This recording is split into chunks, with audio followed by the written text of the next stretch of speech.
Hello and welcome. I'm Benji Elkins from themilkandcat.com, and I'm here with Dan Kozlowski and Noah Stern. Today we have a special guest. You may know him from Arrested Development, Mr. Show, Alvin and the Chipmunks, Kung Fu Panda, and his own stand-up comedy. And currently you can see him in The Dark Divide and Genius Aretha. You name it, this guy's done it. We'd like to welcome Mr. David Cross. David, how's it going? Good. How are you? Doing well.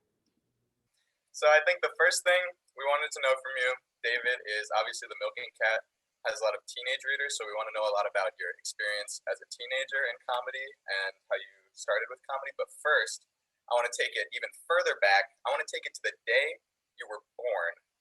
Yes. All right. And I want to ask you, hypothetically, if you could go back to the day you were born as a baby, obviously. Wait, this is hypothetical? I don't really get to go back to the day I was born? Well, we can work that out later, but we're going to have to hear what you have to say. I thought there was science involved. All right, fine. We want to know, if you had the same ability to speak as you do right now, what would you say as you were delivered? As I was being delivered? Yes. Now, do I have the knowledge that I have now, or am I formulating a thought? Yes. You have, for all intents and purposes, your adult brain. I would say, I'd say hello and thank you. And then I'd say just briefly, don't see American Beauty. Don't buy into the hype. It's going to turn out to be one of the most overrated films in history. And then I would say, don't get sucked into the whole Bitcoin thing, but do keep an eye on, and I would say this as a baby, I don't know how to pronounce it, but it's DOGE. Dogecoin? Dogecoin. That's your crypto of choice over Bitcoin? Yes. This is in the 60s, don't forget. They're not going to know what the fuck I'm talking about. Oh, true. They have to remember it for years. Mm-hmm. Yeah. All right. Now we're going to get into some of the more comedy-related questions that Noah alluded to. First of all, around what time did your interest in comedy start? And what kind of goes along with that? Who and what are your comedy influences? I'd say it started around 7:30, 7:45-ish. I know the sun was starting to go down. It wasn't completely dark yet. And you know, I moved a lot as a kid, pretty consistently, and so I was always the new kid up until I think I was 15 or 16. I was always the new kid in school, and I think that had something to do with it, and I just had kind of an affinity towards that. I was also, you know, nerdy, big Jufro. I was born in the South and lived in the South till I was 5-ish, and then moved back when I was 9, and I was just different and, you know, weirdo. And, you know, there was kind of not like evil, but kind of blatant anti-Semitism, you know, and so dealing with a lot of that shit. And then my dad was very into comedy and very gregarious and jokey and kind of, you know, had a little kind of performance aspect to him when he like tell a story and things like that. And he got me into like the Marx Brothers and Abbott and Costello and stuff like that when I was pretty young. And I think all that stuff combined, and I just kind of gravitated towards that stuff. And then early on, my stand-up influences were, I was a huge Andy Kaufman fan. When I saw him, like when SNL was on when I was like, you know, I think it first came out when I was like 13 or 14. I was young and I didn't even know what the fuck it was. I wasn't allowed to stay up that late, and it was just this crazy thing to me. And I knew that's what I wanted to do. I want to do that. They're having fun. They're being silly. and I was way into Monty Python and all that stuff. And like Dr. Demento, I don't know if you know what that is. It was a syndicated show of where they would play novelty songs, uh, and most of the songs were really dumb. That's where Weird Al got his start, like got famous by doing. I think it was My Sharona. He did My Baloney, My Bologna, whatever. But it was huge. It was like a thing, and like you would in when I was going to elementary school, that would have been the 70s and 80s. Well, 70s for elementary school. And and I was in kind of a small, very white Southern Baptist town, and you find the other people that are the fellow nerds. Like I'm sure you guys came together, you know, through this like-minded thing, and then you just bond and you find this appreciation. So whether it's music or comedy or whatever kind of the arts or graphic novels or whatever it is, and I found those guys and girls, in those groups, and then you kind of turn each other on to other things. So it was, once I got into it, you find other people, and they're telling me, check this out, and et cetera, et cetera. Right. I can't speak for myself, but I know for Dan and Stern, I mean, they're at their schools respectively, they're just vastly unpopular. But me myself, I mean, I do have a lot of friends, but I did kind of, I thought that bringing them in would really help. Sure. But Self-confidence. It's a humanitarian thing you're doing. yeah, exactly. But the other thing that we wanted to know as well is like with friends. So when I'm with Dan or Noah or just with my friends at school, a lot of what I think our kind of creative outlets is just kind of talking with friends, and that kind of is often the spark of ideas for something to write about or to talk about. But we want to know with you specifically, what is your creative process? Does it come out of conversations with friends? Does it come out of events in your life? How do Yeah, you? very, very much so. I mean, I have never, and I'm always jealous of people who can sit down and write comedy. As far as stand up goes, write that stuff. I can't. I'm not good at it. I end up throwing away 95% of any jokes I come up with when I'm trying to actually write jokes, or ideas, or filling out a premise. But um, um, most of my stuff, vast majority will just occur to me, and then I will work on it on stage, and I'll jot down, have little scraps of paper, everywhere, just with ideas and just shitty, poorly written things, and then I will flesh out the premise enough as I can feel it in the moment, and then I take it and I go on stage and I bring notes with me. And when I'm working on stuff, not when I've honed the act, that takes at least a year. But before I get material ready for a tour, I've spent at least a year just in that process of going up and riffing and taping the sets and picking, like, oh, that makes sense, I like that.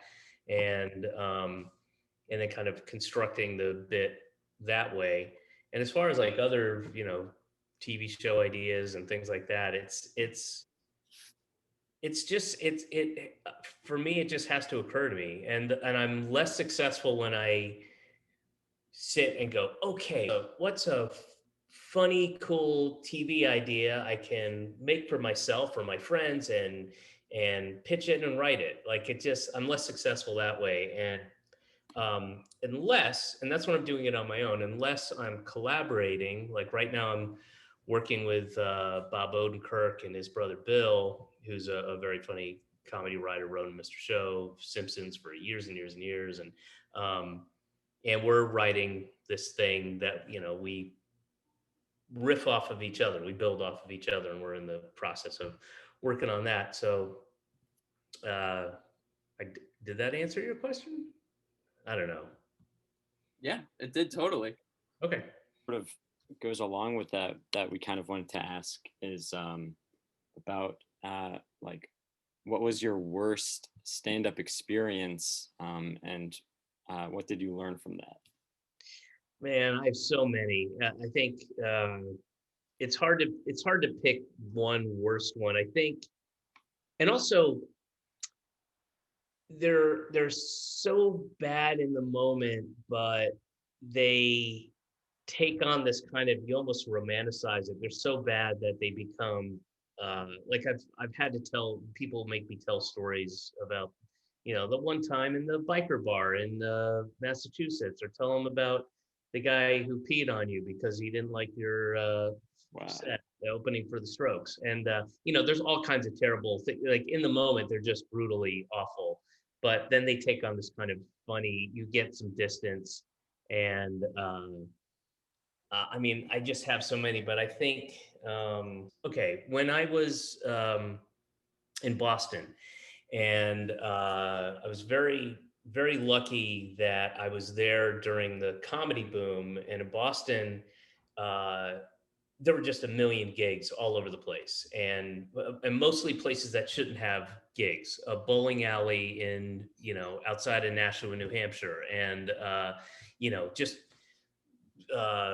there's this cowboy-ish rednecky bar in somewhere in Massachusetts. I don't remember. It was about 45 minutes outside of Boston, and it was just back when just everybody had comedy, and there weren't, even though Boston had a ton of comics, it's the only reason I got to keep working is because I they just needed to fill slots, and you'd get, $50 cash, and, whoever was booking it would probably get a couple hundred, and you were happy to have the cash, and it was, under the table, tax free, and, maybe you get a meal out of it and a couple beers, whatever, and you get a chance to do your set. But I did this one show, and I have to describe the layout. So it was a raised room.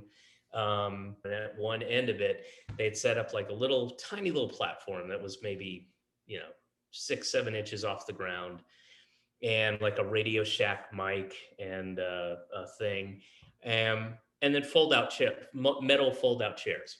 And so I'm trying to do my set, and there's a visibly comically drunk guy, like eyes rolling in the back of his head, just fucked up, slurring, sloppy. And he's sitting in the front, and there's probably maybe, I don't know, 35, 40 people kind of scattered around in these chairs. And I'm doing this stuff after, maybe I'm 5 minutes into it.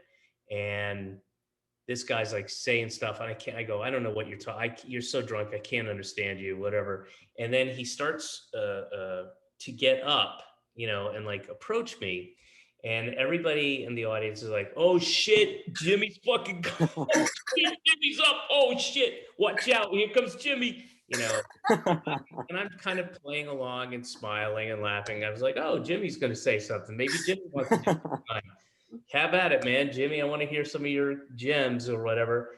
And he comes up, and I'm just letting him come up, and he's stumbling, fucked up. And he comes up on the thing, and he comes next to me, and this is kind of a visual, but I'm holding the mic in my left hand, and he's next to me on my left, and I'm like, oh, Jimmy wants to talk. What do you got, Jimmy? And he takes me, and he puts me in this massive bear hug, and he's trying, and he just reeks. And the mic, unfortunately, is now at my face, so it's just like it's picking everything up, like, oh, and he's squeezing the fucking air out of me, and I'm like, I can't breathe. I'm like, and he starts licking my face and my head, and and everybody's howling. It was the funniest thing they'd ever seen. Oh shit, Jimmy, and there's no security, nobody at the bar, nobody cares. They're just, and then I had to continue. In order to get paid, I had to do like another, whatever it was, 18 minutes at that point. And it was just humiliating and awful. And, I'm rarely humiliated on stage, but that was one time that was just the longest 18 minutes I think I've ever spent. Oh my gosh. Wow. Yeah, it was brutal. Do you think they knew Jimmy was a licker? Is that why they got so excited when he stood up? You know, that's a good question. Maybe that's his thing, you know? Maybe that's as he's being let off in handcuffs at another, you know, gig, maybe a year from now, he's like, I'm a licker. That's who I am, dude. I fucking lick. Come on. It's Jimmy the licker. I think next we wanted to move into a segment, a little advice column, if you're okay with that. We took some letters from people around the country that had some questions for you, if you're okay with answering them. Wow, making it making it national. Yeah, absolutely. Okay. All right. So this first one is from Samantha in Tempe, Arizona. Sure. Okay. She says, Are you reading this for the first time? yes, I am. Oh, right on. Okay. She says, Dear David Cross, first Okay. of all, I want to say that I'm a big fan of all your movies, and I grew up watching you as Uncle Ian of Chipmunk fame. Mm-hmm. The summer of '08 in Tempe was the summer of the monks, and the whole town caught chipmunk fever. Your performance rocked my entire town. My boyfriend recently broke up with me, and I am absolutely devastated. I just know I will never love again, she says. I was at my favorite restaurant recently, and I saw my ex in a booth with another girl. She and him had been friends for a long time while we were dating, and I was always suspicious of her intentions, but I never thought it would lead to my romantic demise. I was wondering if you had any advice about how to get over this breakup. Let me know. Thanks, Samantha. Okay, Samantha. Sure. First of all, I'm sorry to hear that, but you're going to be stronger for it. You're correct when you say you will never love again. That is a fact. That is not going to happen, and I hate to be the one to break it to you. But the upside is plenty of people are going to fall in love with you because of your hardened exterior, and that will attract a lot of both men and women who find that attractive and want to help you. And I think I will say that I think it's going to be a mistake, you know, when you get the tears tattooed underneath your eye. That's not a wise thing to do. You're going to think it's wise, but it's not. And, you know, eventually when you do get into, you know, I guess briefly is a relative term, but when you get into crystal and it gets kind of bad, it's you're going to come out the other end of it. Okay, you're going to come out the other end, and eventually you'll find spirituality that you didn't think you could grasp onto, and you're going to end up in Taos with the you know, opening up a shop of crystal books, books made out of crystals that only you can read, and you'll interpret them to the people who come. Nobody will purchase them because it's not very practical, but you know, you'll be, you know, the government will take care of you. You get food stamps and welfare, and you know, just lay off the scratchers, and I think you'll be okay. Wow. Have you seen this before? Fair enough. We have one more letter asking for advice. This one's from Sergio from New Haven, Connecticut. Mm-hmm. He says, let me open this up. He says, Dear David Cross, while watching Arrested Development, I became enthralled with your character Tobias Fünke. None of my friends had seen the show, and I often found myself imitating his most famous lines and passing them off as my own for laughs. Slowly, my mannerisms became more and more similar to those of Tobias as well. I eventually caved and bought a pair of circular wireframe glasses and grew out a comical mustache. Now, when I look in the mirror in the morning, I can't tell who I see, him or me. My likeness to Tobias has led me to become a class superstar in school, but now I'm scared people don't know me for who I really am. Mr. Cross, have I made a massive mistake? Am I in too deep to go back? How do I defunk myself? Thanks, Sergio. Wow, that's a tough one. This is going to sound absolutely crazy, but my advice for Sergio is literally to the letter exactly the same advice I gave to Samantha. This is shocking. I can't believe that. Wow. So I think Sergio, you should get in touch with Samantha, and you guys should check in like at least once a night. and see where y'all are heading and help each other. This is great. I mean, it's literally the same thing. Crazy. That concludes our advice column. I am sure that Samantha and Sergio will greatly appreciate that advice. Hope so. We wanted to know, obviously, you have done a wide array of different types of media. We want to know how is voice acting different from live acting? Oh, it's wildly different. It's so much more. It's really fun to do. I mean, I have a cutoff point. Like after like 4 hours, it gets really not that much fun. But it's a fun because it's bigger, and if you do that kind of performance live or for a two-dimensional thing, it just comes across as kind of big. But with animated stuff, it's just you can get as big as you want, really, and it's kind of fun and it's also it's less fun for me to see something that I'm in because I find myself off-putting and unattractive and I am suspicious of that person. I don't what's this guy trying to sell me? But when I hear my voice and I do voiceover stuff, that's kind of fun.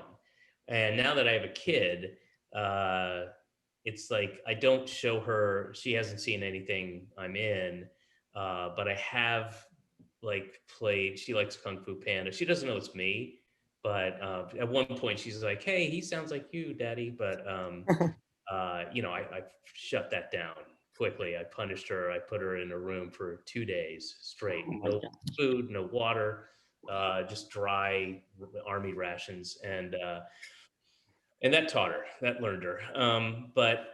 Yeah, it's fun. And it's also kind of easy, it's certainly easier than memorizing your lines and hitting your marks and all that kind of stuff. You don't have to wake up at 5:30 in the morning and shave, so that's good. That actually kind of leads us into our next question, which is About shaving. We'll go one step back. One step back. The reason your daughter was locked in a room with army rations for 2 days is where we want to spring off of, I think. Yeah, that's sort of my touchstone for that. Which is, we want to know, did the producers let you keep the Chinese straw hat that you wore as Crane in Kung Fu Panda? Yeah, actually, they kind of messed up because not only did they let me keep it, but they let me patent it because it's two-dimensional and it's a difficult thing to wear, and I don't, for humans don't have the same size, shape, head as a crane does. So I was able to patent it and then sell it to cranes internationally. I was able to get a small group of folks together. I put some stuff on LinkedIn and I got this crew together. And now we sell two-dimensional hats to two-dimensional cranes all over the world internationally. It's huge. Wow. We had another thing. I have literally no ability to segue this, but I have another question for you. So I'm just going to go into it. We did a bit in preparation for this interview. We did a bit of a dive into your Twitter account, try to find some gems potentially, and we found this one that we wanted a little bit more elaboration from you. So yeah, there's a fair chance that I was drunk when I tweeted it, so I may not even remember, and I might not even understand the context. But I'll give you. I'll This one might check that box, but here it is. On April 13th at 8:30 p.m. So I mean a little early, but oh, you mean this April? Yeah. Oh, okay. All right. I should remember that. All right. Okay. Here we go. We have. I gotta agree with Noam Chomsky on this one. Halloumi is both underrated and overrated. And do you have anything to say to that potentially controversial halloumi take? You know what? That was. I think I was. I'm going to guess, and I think I remember feeling like, you know what, I might have like either retweeted or responded to a bunch of kind of political, cultural stuff, and I was getting sick of myself for doing. I was like, I just want to put out something dumb, and not put it out, but I was just sitting there, and I think that's where it came from. Like, what's something just absurd? I'm just going to tweet. I think there might have been like 3 of them where I just tweeted, but not dumb, not dumb, but just meaningless shit because I was getting angry at myself for going, "Hey, motherfucker," all that shit. So I think I just threw some stuff out there into the world that was just not offensive or controversial or whatever. I think that's where that came from. So not only did Noam Chomsky not say that, but you just falsely quoted him on that, or how does that work? Yeah, I lied. Really? Has he gotten in contact with you? You say what? Has he tried to get in contact with you about it? Oh yeah, I'm being sued. Yeah. Yeah. It's it's a big deal, and he seems like he'd be a kind of a I don't know, thoughtful guy, but he's really vindictive and petty. Or I mean, well, if you're gonna come at him with such a scathing remark attributed to him, like you gotta expect the worst. I don't want to say you walked into it, but like I completely own my own culpability in this. It's my yeah. I mean, I'm a fan of his, and he really, I mean, he's trying to take me for everything. I told him I've got a little girl. He doesn't care. He's there. Yeah. It's really not. Could be ugly, but whatever. I still appreciate the guy. All right. Sounds good. All right. Well, before you go, to close out, Benji actually didn't do his math homework to prep for this meeting. So we were wondering if you could help us come up with a creative excuse to get him an extension on it. On math homework? Yeah, on the math homework that he didn't do. Yeah, I mean, I would just say it's math and it's not necessary. You knew several years ago that math was not going to be important to you in any way, shape, beyond what you already know. You obviously know the basics, but it's another one of those kind of antiquated ideas that you would have to, you'd be forced to take a math class past the age of 12, and you don't give a shit. You're into comedy and writing and creative stuff, so just suck it. That's what That's good. We'll put see if they give you an extension. Yeah, right. That's good. That'll definitely work. We'll put in a picture of you with the middle fingers as an attachment on the email. Great. Well, David, we won't take up too much of your time. Thank you again so much for joining us. My pleasure. And honestly, good luck with all this. I admire and respect your getting out there and doing it, and that's great. And good luck to all y'all. Thank you very much. That's very nice of you to say. Absolutely. Everyone watching this, you can find David as Jerry Wexler in the anthology series Genius Aretha, and as the lead Robert Pyle in the film The Dark Divide. Definitely check that one out. I wouldn't worry too much about Genius, but yeah, check out Dark Divide. It's good. Yeah, I heard the other day it won the Best Independent Film Award at Award This. For Film Threat magazine. Yeah, that was very nice. That's a little honor. Yeah, definitely. I remember getting Film Threat when I was like 20 something years ago, getting that magazine. Really? No, more than that, 30. Shit, I would have been in LA.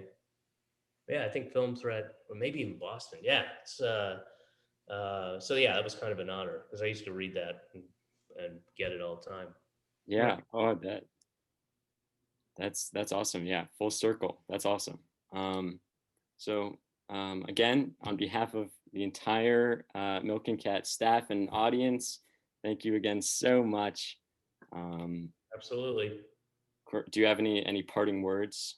I do not. All right. All right. Thank you. All right, man. Thank you, guys.